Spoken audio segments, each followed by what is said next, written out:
این محل کار جدید هم هستش.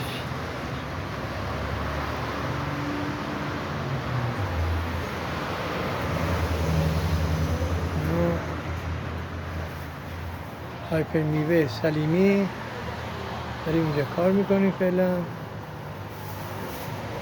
این هم میوه‌های استوایی هستش، زیتون، آناناس، خرما و چیزای فانتزی.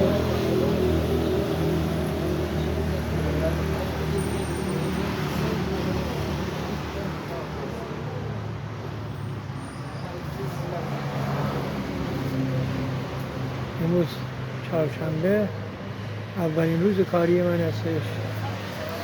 جاده فقط به پیر بازار داریم کار میکنیم و راضی هستیم از کار.